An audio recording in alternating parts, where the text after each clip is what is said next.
दिल्ली की सियासत का एक बड़ा नाम, जो 20 सालों में कभी चुनाव नहीं हारे, जो दिल्ली विधानसभा की शुरुआत से ही उसके सदस्य रहे, जो पेशे से डॉक्टर हैं और मिजाज से क्रिकेटर।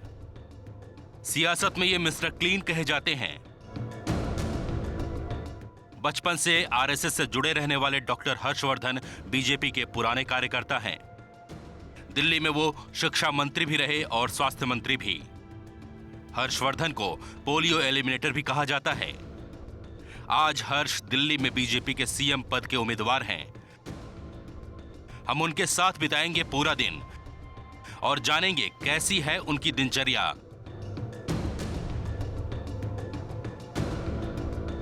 और इसमें कैसे उनका परिवार देता है सहयोग। अब दिल्ली ऐसे नहीं चलेगी। दिल्ली बिल्कुल साइंटिफिक टेम्परामेंट से चलेगी, मॉडर्न आइडियाज़ से चलेगी। मैंने कभी नहीं सोचा था कि ये कहीं इलेक्शन लड़ेगा या कुछ करेगा। होम गार्ड्स की इंस्टीट्यूशन को ही इन्होंने ख़त्म कर दिया। उसको एक्टिवेट करने के लिए कौन सी पुलिस की ज़रूरत है?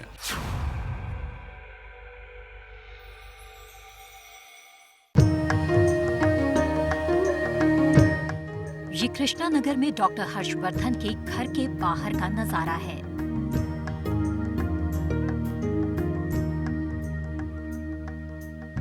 यहाँ जमा लोगों की भीड़ में कुछ विधायक हर्षवर्धन से मिलने के लिए आए हैं, तो कुछ डॉक्टर हर्षवर्धन से। यही है डॉक्टर हर्षवर्धन के दिन की शुरुआत। इस समय हम खड़े हैं दिल्ली बीजेपी के सीएम पद के उम्मीदवार डॉक्टर हर्षवर्धन के घर के बाहर। सुबह के 8 बज रहे हैं और आप देख सकते हैं कि किस तरीके से लोग यहाँ पर आए हुए हैं, उनसे मिलने के लिए लोग यहाँ पर आए हैं। और इसी के साथ आज हम आपको पूरा दिन दिखाएंगे, उनके ब्रेकफास्ट से लेके उनके डिनर तक की कहानी, कि वो किस तरीके से अपना पूरा दिन बिताते हैं, कैसे लोगों से मिलते हैं, उनकी समस्याओं को सुनते हैं। ये डॉक्टर हर्षवर्धन के घर का दफ्तर है।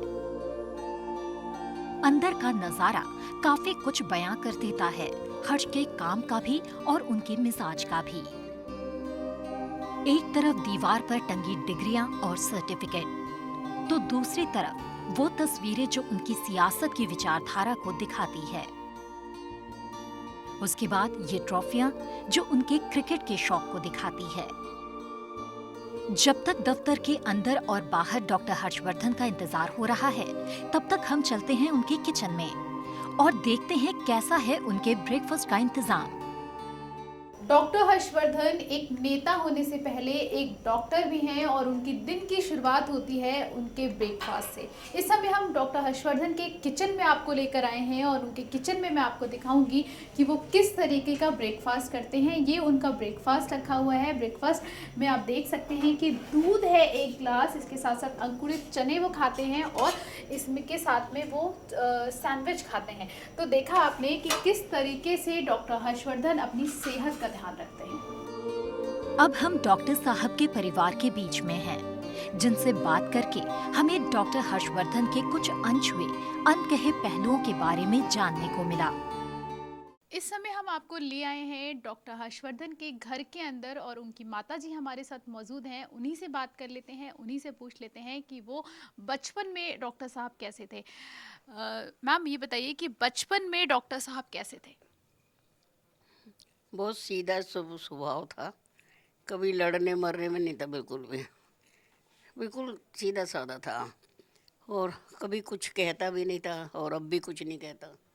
अब कभी सोचा था आपने कि वो सीएम कैंडिडेट होंगे और आने वाले समय में? मैंने कभी नहीं सोचा था कि ये कहीं इलेक्शन लड़ेगा या कुछ करेगा, क्योंकि मैंने कभी देखा ही नहीं था, कभी कहीं भी पियर में या कहीं भी कुछ नहीं देखा। मुझे नहीं पता था। मैं तो पहली बार मिनिस्टर बना दिया उन्होंने, एकदम खबर आ गई तो मैं तो बहुत रोई थी। इस जगह फ़ोन लगा हुआ था, आपकी मुझे नहीं बनाना, मेरी दुकान बर्बाद हो जाएगी। अच्छा, दुकान मतलब डॉक्टर साहब का जो क्लिनिक था? हाँ, क्लिनिक बर्बाद हो जाएगा, मुझे नहीं बनाना कुछ भी। लेकिन मेरी चलती नहीं थी, चली कहाँ, बना दिया। उधर सोफे पे बात करते रहे, दुकान पे पहुंच गए लोग, वहाँ जाके हाँ भरवा ली। राजनीति में कैसे आए डॉक्टर साहब? कुछ भी नहीं, अचानक ही आ गए, कुछ भी नहीं था। संग वंग के होते ही है, संग में जाते थे कानपुर में भी जब पढ़ते थे तो संघ शाखा में जाते होंगे, मुझे नहीं पता, 10 साल में आया था वहाँ से। तो अच्छा, बचपन कैसा बीता उनका? बहुत अच्छा भी था, कोई परेशानी नहीं थी कभी। हमने कभी अपने बच्चों को परेशान नहीं किया।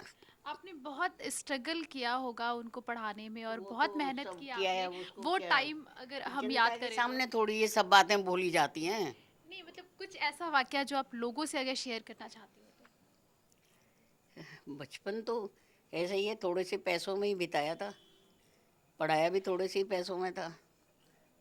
इतना पैसा था ही नहीं हमारे पास। पापा जी बहुत थोड़ी सी नौकरी थी, और हमने फिर घर भी बनाया और शादियां भी करी, लड़की की शादी करी। ऐसा कुछ नहीं था, सब बचपन बहुत अच्छे से बिताया हमने, चाहे अपने आप को कसा, लेकिन अपने बच्चों को बहुत अच्छे से रखा। महिलाओं की अगर मैं बात करूं, आप खुद एक महिला हैं, तो आपकी क्या डिमांड होगी कि आपका बेटा अगर सीएम बनता है तो किस तरीके से वो सबसे पहला काम जो करे वो क्या करे?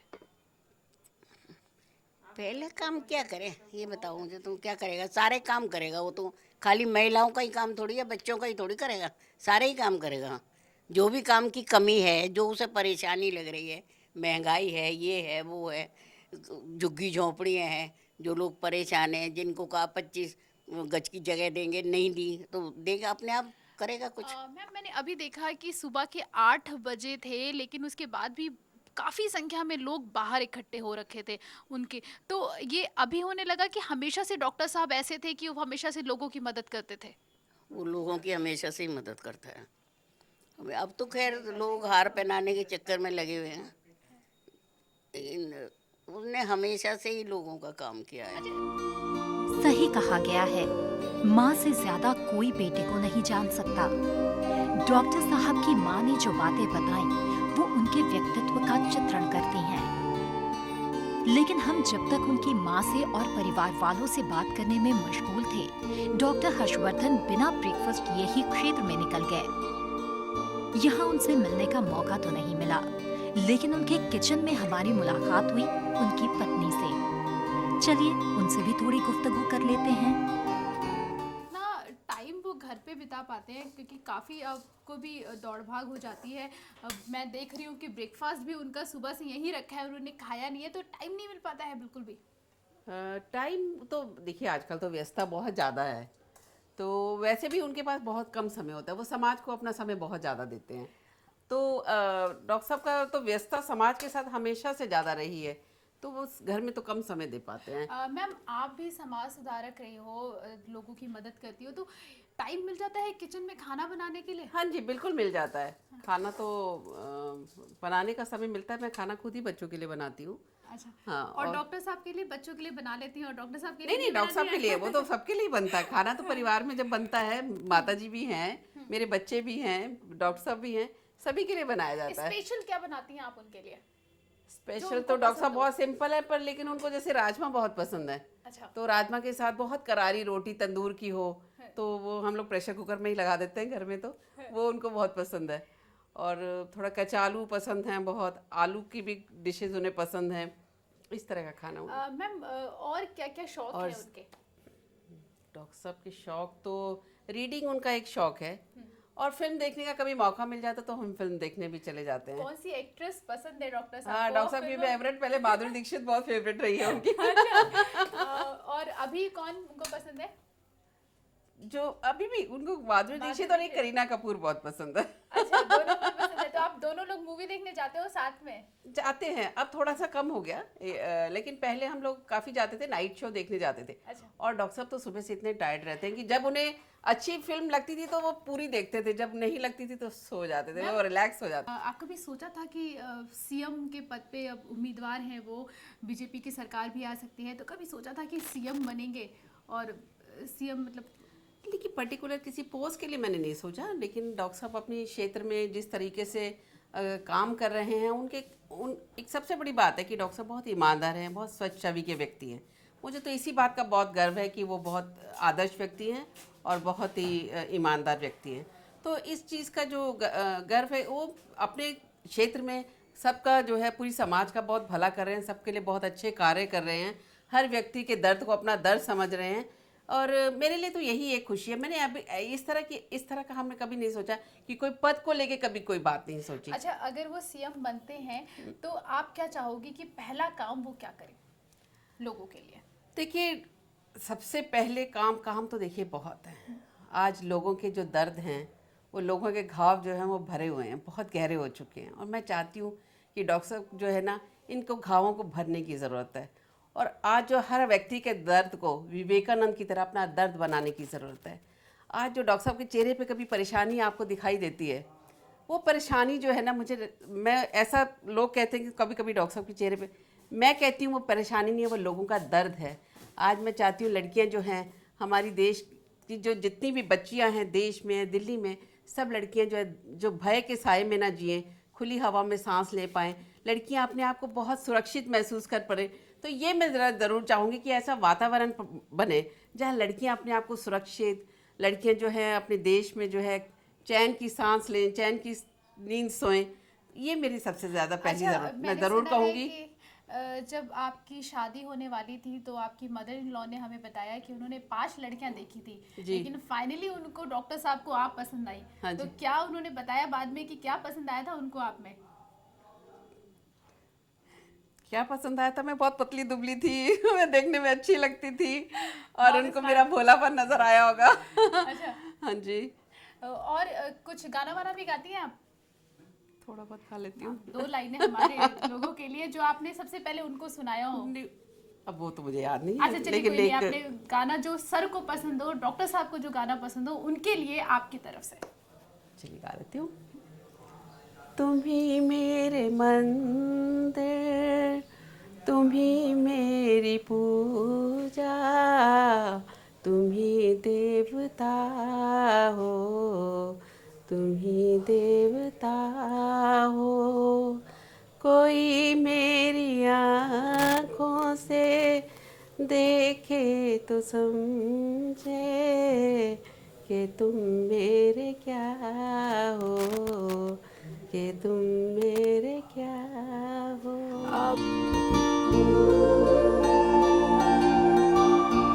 डॉक्टर साहब की पत्नी से बात करते करते हम पहुंचे बीजेपी दफ्तर, लेकिन यहाँ भी डॉक्टर साहब हमें मशगूल दिखे। इस समय दिन के 2:30 बज गए हैं और अभी तक उनको खाना खाने का समय भी नहीं मिला है।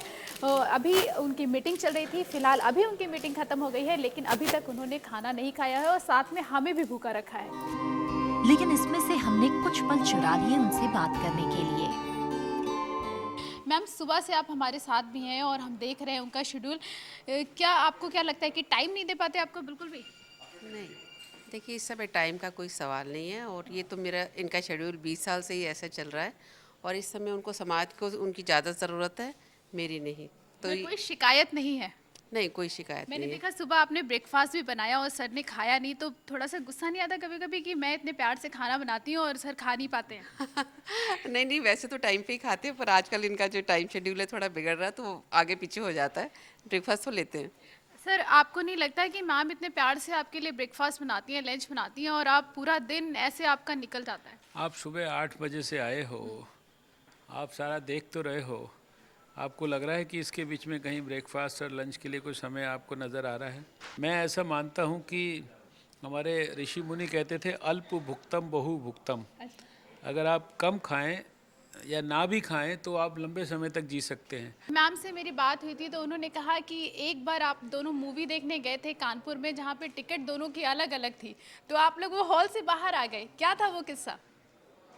अब देखिए, इस तरह के किस्से तो जीवन के अंदर बहुत हो सकते हैं, लेकिन खैर हॉल से बाहर तो अब स्वाभाविक है कि अब पिक्चर देखने जाओ और पत्नी के साथ जाओ और कोई कहे कि तुम यहाँ बैठ जाओ, तुम वहाँ बैठ जाओ, तो फिर ऐसी पिक्चर देखने का क्या फ़ायदा है? सर मैम ने एक गाना सुनाया था हमें आपके लिए, तो हम चाहेंगे कि 2 लाइनें आप भी। नहीं, अब गाना वाना मत। अच्छा ठीक है, 4 तारीख के बाद गाना सुनिएगा। सर एक चीज़ और, नहीं, मैं 4 सिर्फ ये चाहूंगी कि आप मैम के बारे में कितना जानते हैं। 2 सवाल मैं आपसे पूछूंगी। मैम के बारे में फेवरेट कलर क्या है?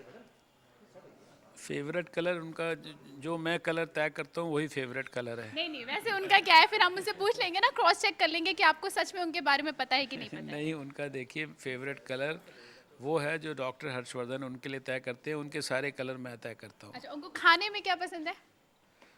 खाना अब देखिए, मैं वो तो बहुत सिंपल है। उनको कुछ भी, कुछ जो तो भी खाना जो पसंद भी- होगा? नहीं, जो भी उनको मिल जाए वो उसको बड़ा प्रेम से खा लेती हैं। ऐसा कोई स्पेसिफिक्स में नहीं है, लेकिन सच बात है मुझे पता भी नहीं कि स्पेसिफिक्स में ज़्यादा क्या अच्छा है। मैम, सर को क्या पसंद है खाने में? सर को तो मैंने बताया था, राजमा चावल और और कलर कौन सा पसंद है? फेवरेट कलर ब्लू है। देखा सर, आप मैम को सब कुछ पता है और आपको नहीं पता है, ये बहुत गलत बात है। नहीं, इससे पता चलता है डॉक्टर साहब बाहर समाज में कितने ज़्यादा व्यस्त है। इससे पता चलता है कि आप अपनी वाइफ के लिए कितने, और मतलब पूरा टाइम सोसाइटी के लिए, तो घर पे कब समय मिलेगा? नहीं, इसमें कोई शक की बात नहीं कि जो समय घर पे भी लगना चाहिए, बच्चों के लिए भी लगना चाहिए, वो समय उनको नहीं मिल रहा है। और आज से नहीं, 20 साल से नहीं मिल रहा। और ये हमारा लाइफ का एक प्रकार का रिग्रेट भी है ये बात। लेकिन यह है कि ये जो इनके और बच्चों के और परिवार के, हमारी मदर के, हम सबके कोऑपरेशन से ही हम जो कुछ भी आज कर पाए हैं इतने साल राजनीति में, इसी वजह से कर पाए हैं। और उसमें हमारी पत्नी का अभूतपूर्व योगदान है, जिन्होंने, जब हम राजनीति में आए थे तो बच्चे हमारे छोटे थे, और इन्होंने ही उनका लालन पालन किया है। जितने हमारे कार्यकर्ता हैं उनको देखना भालना, बच्चों को बढ़ाकर जो है बड़ा उनको जो है पढ़ा लिखा कर एक सभ्य, उन्होंने एजुकेटेड नागरिक बनाया है। उनको स्कूल के बस स्टॉप पर छोड़ना, वहाँ से लाना, पढ़ाना, ये सारे काम इन्होंने किया। ये भी बता रही थी कि जब हमारा कंट्रीब्यूशन बच्चों के डेवलपमेंट में वर्चुअली ज़ीरो है। और मैम ये भी बता रही थी कि जब वो बच्चों को तैयार करती थी तो आप भी बाहर तक उनकी मदद कर देते थे, बाहर ले आते थे स्कूल में। जितना थोड़ा बहुत मैक्सिमम कर पाए करा है। लेकिन यह है कि हमारा 99.9% समय तो अपनी पार्टी, देश, समाज के लिए ही लगा है। दफ्तर में भी बीजेपी के सीएम पद के उम्मीदवार काफी व्यस्त रहते हैं, लोगों और मीडिया से घिरे। खैर, वो बीजेपी दफ्तर से निकलते हैं तो पहले वेंकैया नायडू जी से मिलते हैं, और फिर दिन का बाकी वक्त उन्हें नितिन गडकरी जी के घर बिताना होता है। इस समय दोपहर के 4:30 बज चुके हैं और डॉक्टर हर्षवर्धन वेंकैया नायडू के यहाँ से अपनी मीटिंग खत्म करके पहुंचे हैं नितिन गडकरी के यहाँ। ये मीटिंग यहाँ पर इसलिए हो रही है कि चिकित्सक किस तरीके के इंतजाम हो, उस चीजों को लेकर यहाँ पर एक मीटिंग हो रही है। दिन का सबसे बड़ा हिस्सा डॉक्टर हर्षवर्धन ने मेडिकल कम्युनिटी के लोगों के लिए रखा है, जिनके साथ नितिन गडकरी के घर पर वो एक तरह की सभा कर रहे हैं, जहां वो सबकी बात भी सुनेंगे, शिकायतें भी सुनेंगे, अपनी बातें भी कहेंगे।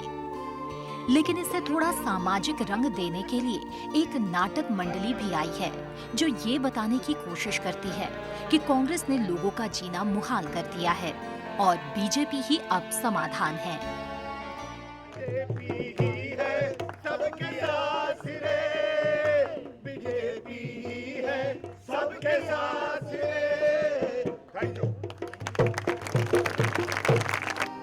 वैसे यहाँ चिकित्सा से जुड़े लोग तो पूरी तरह से हर्षवर्धन के साथ दिखते हैं, जो उन्हें मिस्टर ऑनेस्ट भी मानते हैं और मिस्टर क्लीन भी। एक तरह से देखा जाए तो कहने को ये सभा मेडिकल कम्युनिटी के लोगों से बात करने के लिए थी, लेकिन ये सियासी सभा में ज्यादा तब्दील होती दिखी। वैसे डॉक्टर हर्षवर्धन की व्यस्तता ने हमें उनसे खुलकर बात नहीं करने दिया, लेकिन अभी हम एक छोटा सा ब्रेक लेते हैं। ब्रेक के बाद हम डॉक्टर हर्षवर्धन से उनकी सियासी रणनीतियों पर बात करेंगे।